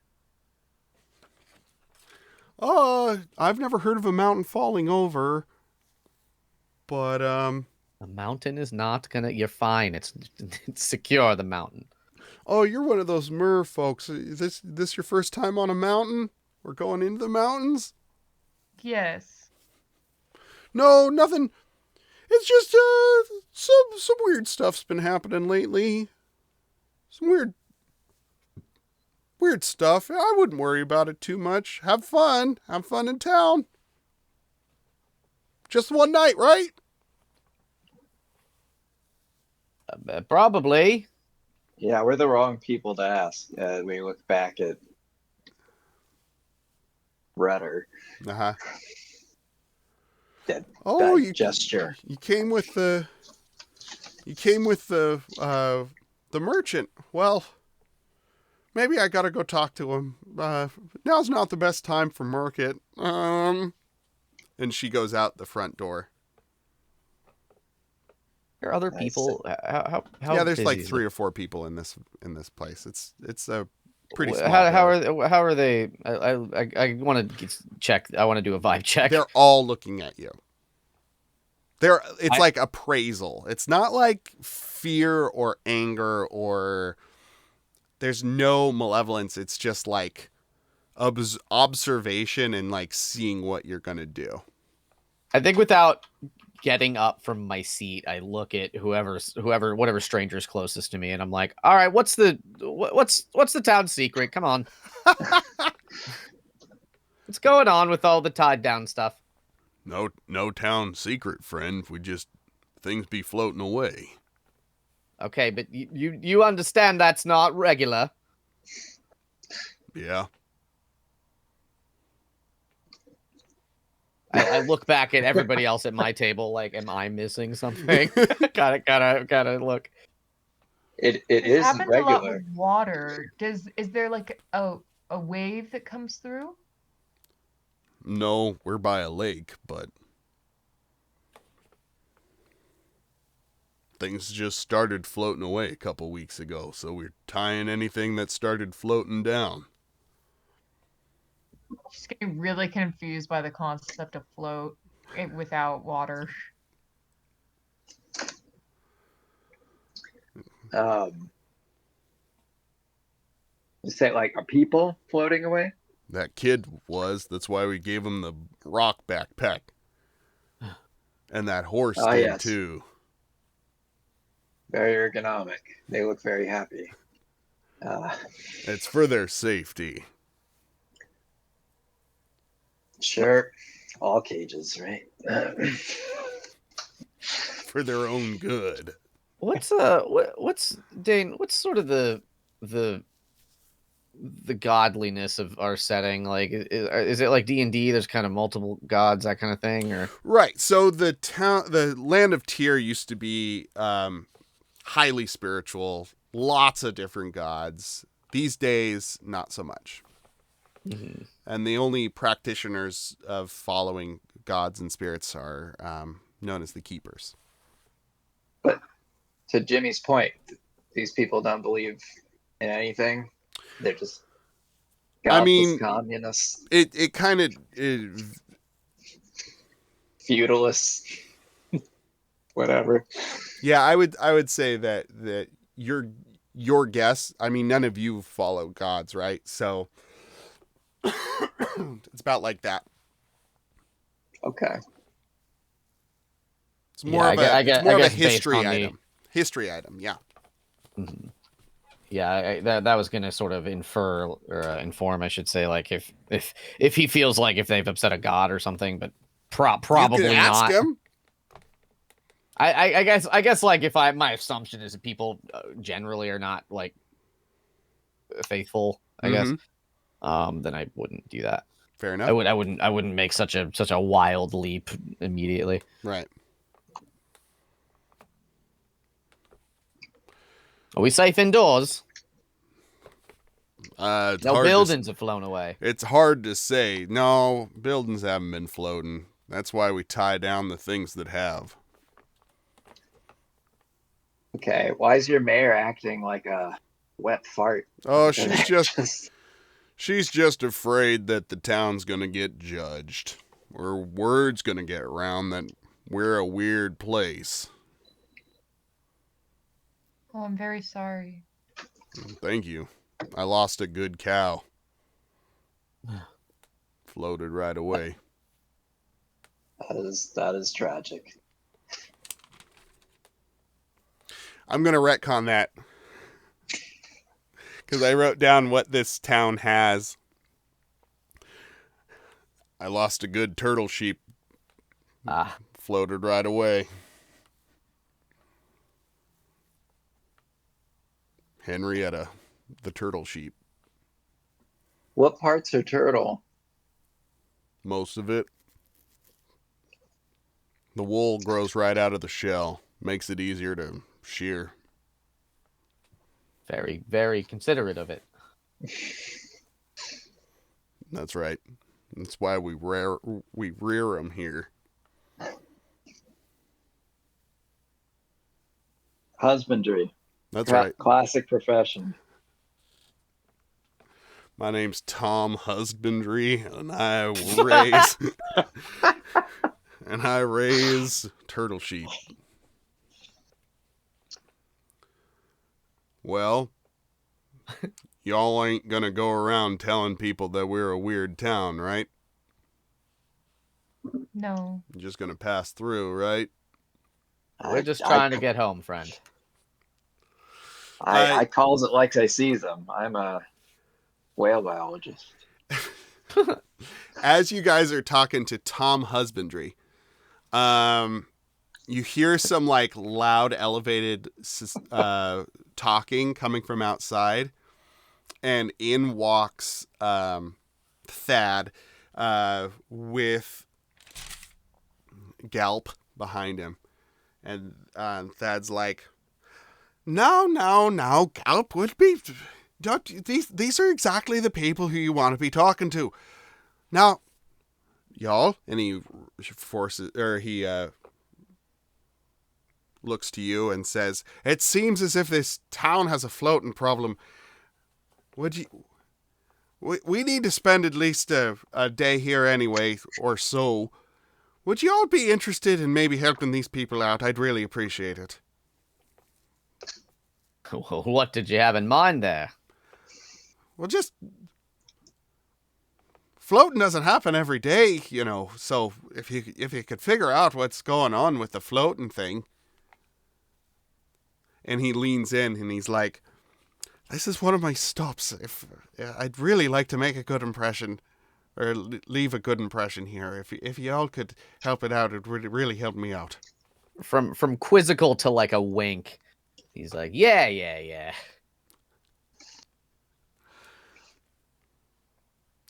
You're the best.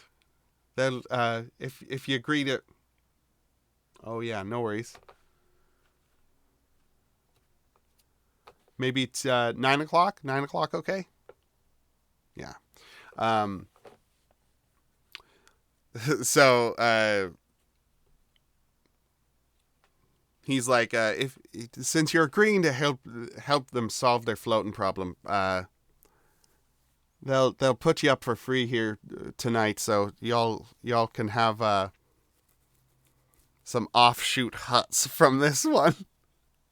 That he's saying that, or you're saying that? Yeah. And he looks back. We've wants to already. let It's a us good thing we know. said yes. He looks back to Gelp, and she like gives like a 2 thumbs up and like a nod. This guy wants us out of his masturbatorium. Go find your own place to sleep. Yeah, you're not. He said you're not sleeping in the in wagon. Yeah. That's true. All right, so let's get to it. All right. So you all have your own little mini yurts for the evening. The beds are wool and soft, but they do kind of have a familiar scent of freshwater lake to them. Oh yeah. Oh, Celestia's into it. You wake up to a meal of eel and eggs, and it's eel bacon and eggs. And you see in the main road those teens marching. There's 4 of them marching in unison, with one of them like with his arms behind his back, kind of like barking orders. Look at these little fascists.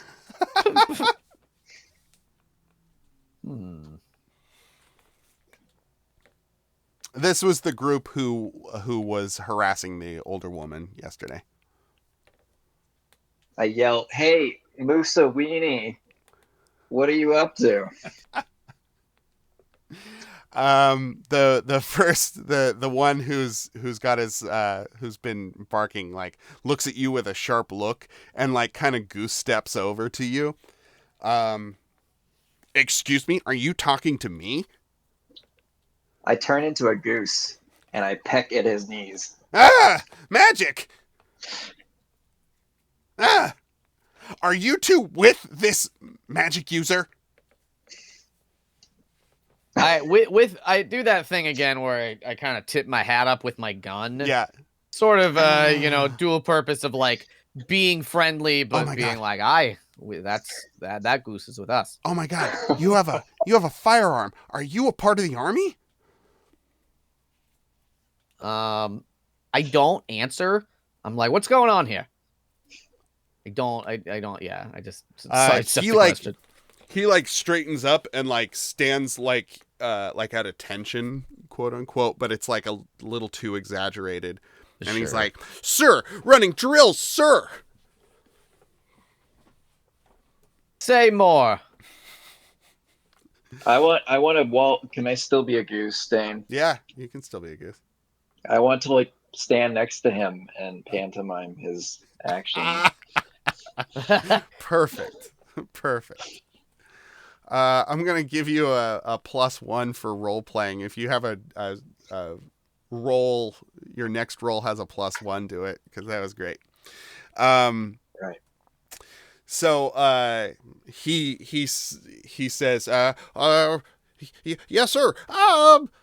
We are the militia of Tory, and we just really want to contribute to our country winning the war. But we're not old enough to join yet. So, but as soon as we are, we're shipping out into the front line. What was the scene we walked out? They were bugging the mayor lady. So they were like doing stuff in the street, and they were harassing an older woman. The mayor lady is the older woman still here? No, she was like yesterday. She was probably in like her like late 60s. She was like wrapped up. She had a headscarf on, old lady style. But today they were like marching. Yeah, they're doing drills in the street. Mm. And as soon as we're able, we'll go serve our country. Fine. We need to serve this town first. Like it's got a floating problem, so we hear. Did you serve? Is that how you got your gun? I'm just sort of like I'm like spinning it in, I'm doing the spinning it in my fingers. Wow. I'm sort of just like not answering anything with any specifics, right? Sure. What about the floating as I'm spinning? Oh, that? I don't know. That's weird magic stuff. We don't like magic around here. Ugh. Like your friend, I guess? And looks down at the goose and like kind of sneers. Me and the goose are friends, so ship up. And I shape up, or I'll ship you out. Looks kind of like freaked out and like permission to speak freely, sir? Regarding? Is the magic goose a part of the military too? I've heard that they use wizards sometimes. They do use wizards sometimes. He looks thunderstruck. Like you just rocked his whole world. How many? There's 6 of them? There's 5 of them. 4 of them are like doing like pointless drills. You can tell that they made these drills up. Sure. And he's just like talking to you and gawking, and they're just like, listen, you seem a real curious sort about the military. My name's Smat, one day, sir. My name's Smat. Smat? With Smat. an S? Yeah, Smat. Okay. Well, Smat, today's your lucky day. If you help us figure out what's going on with this floating business, and we got 24 hours. I don't know if that's true, but that's what I say. To crack the case. And I'll tell you whatever you want to know. Sir, I bet I'll put in a good word for you, is what I say. You promise me and the rest of the militia? And like he turns around and like they like turn into each other and all clonk heads at the same time, and then they fall into the mud. I wink and I'm like, 24 hours. Well, sir, I have to report. There's a witch in town, sir. Okay, that would... Yes, this is exactly what I want to know. Probably that dirty witch, sir. I honk at him. He freaks out. This sounds kind of like, that old timey practice of. Are you saying this? Are you saying this in common as a goose? Yes, with my wings on my hips, like I'm lecturing. I love it. I love it. Don't be making assumptions about cool old ladies in huts. She's a weirdo, and you don't know anything about her. And she goes by Meg the Dark. She sounds probably like a cool lady who might be in a punk band. Meg the Dark and gross. And he squints his eyes and he's like, I feel like you just added that last bit. Okay, maybe, but she does go by Meg, and she is all by herself in the woods, and she's weird. Is that all the... Is there proof, or you just sort of pointing fingers? Which way is she? He points off into the woods. Celestia starts walking that way. She lives in a hut out there by herself. Oh no. Sir, if you'd like us to apprehend her and bring her here, sir, we can. How about... We'll tie her up and we'll... Nope. Drag her through the... What if you just sort of... woods. Take us to her. Like right now, right? And he does a whistle and he says, "Militia, form up on me." And then they get out of the mud and they all kind of run over. And he says, "Militia, 10 hut." And they all go, hut. And they obviously they don't know what they're doing. And there's 4 of them.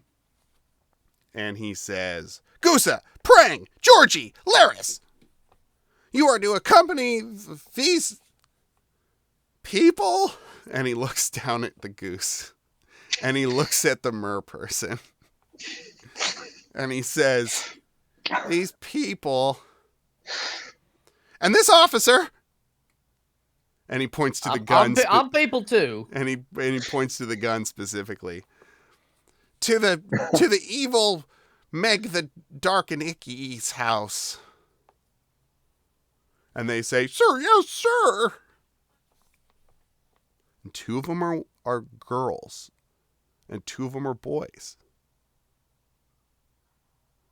Because they're equal opportunity fascists. Hell yeah. Love to see it. Progress. All right. So they say, "Sir, yes, sir." And then they look at each other who's going to go first? Because they're freaked out. I about face dramatically as a goose, and I start goose stepping while honking. Do they follow me? They shrug because they don't know where you're going. Do you start going to the way he pointed? Yes. Oh, okay. Yeah. Then yeah, they follow. Yeah. Okay. Great. And then they take you. If you start going off track, then they're gonna be like, "No, over this way." And you all follow into the woods. Don't stop being a goose. And you never stop being a goose. I can let this fly, considering there's some kind of... Oh, no. It's a hold, right? So as soon as you do something goosey, some goose-like thing, Like you can fly once, or I don't know, what's else another thing a goose can do that other animals can't? Be terrifying. Yeah, traumatized children. Yeah. Then you turn back into a person, but I'll let you hold it for a little while, sure, especially if you're walking. So they lead you towards the edge of a lake. So there's a pretty big lake, and the sun's shining down on it. It's really pretty.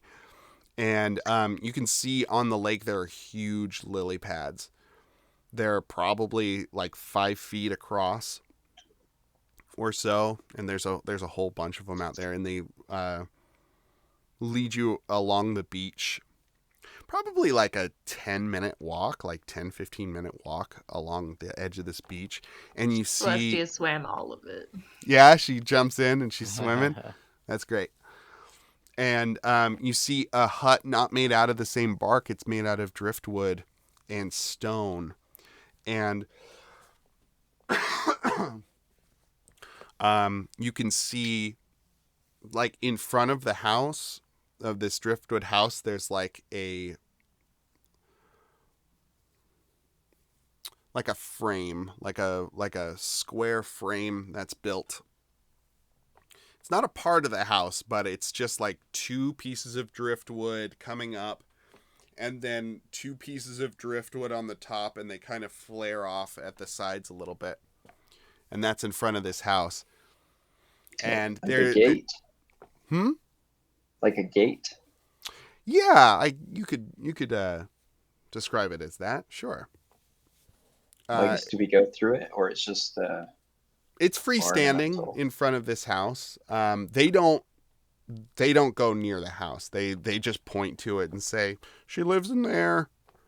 And around this driftwood and stone house, there's like kind of boulders. There's different sized rocks all around, and they just like say like, "You can go talk to her." Smat didn't say we had to go talk to her, right? Has No. she done something? She's just You all weird. seem real upset. Is she just weird? She's just really weird. Like what? Well, she doesn't live in town, and I don't know, she talks all funny sometimes. She talks about like old stuff. What stuff? Like what? Old stuff. I don't know. We try not to listen. Does How she? do you know it's old then? That's what my parents said. Have you not met her? I mean, she's not very nice.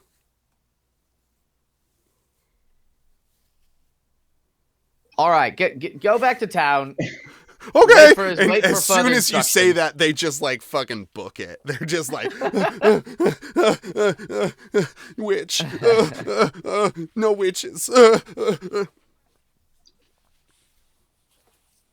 How do you guys approach the hut? I mean, I feel like there's no. Fligger is not worried about this woman. Probably, if she's doing it, like, what's like, I'm gonna float away. It's kind of his attitude. So he just sort of goes up and knocks on the door if nobody else is sort of stopping him from doing that. Goose and Celestia is pretty unfazed as well. great. What No, you I doing? don't have to be a goose, but I'm confused because, well, I guess this is something else to discuss. Human and elf have different attributes that Fair. maybe I shouldn't get both of either. But it says I can turn into domesticated animals at any time, and I'm like, I don't know what that means. As an elf or as a druid? As a human, you may also take the shape of any domesticated animal in addition to your normal options. Yeah, It's that not sounds something we have fine. to really I don't sort- give a shit. Go for it. That sounds Yeah. great. Then I want to be like a donkey alpaca. Okay. It'll look more like donkey, but be very fluffy. That sounds great. You're a really curly haired donkey. Yeah. You knock on the door with your mer person and your donkey alpaca, and with a little bit longer neck and fluffier fur. And it opens up, and an older woman, bright blue eyes, kindly face, softly wrinkled. Think like Sophie from Howl's Moving Castle. You know, older lady, kind of bigger nose, kind of hunched over. Her hair is in a bun underneath a headscarf. She's Gravity like, one kind of woman.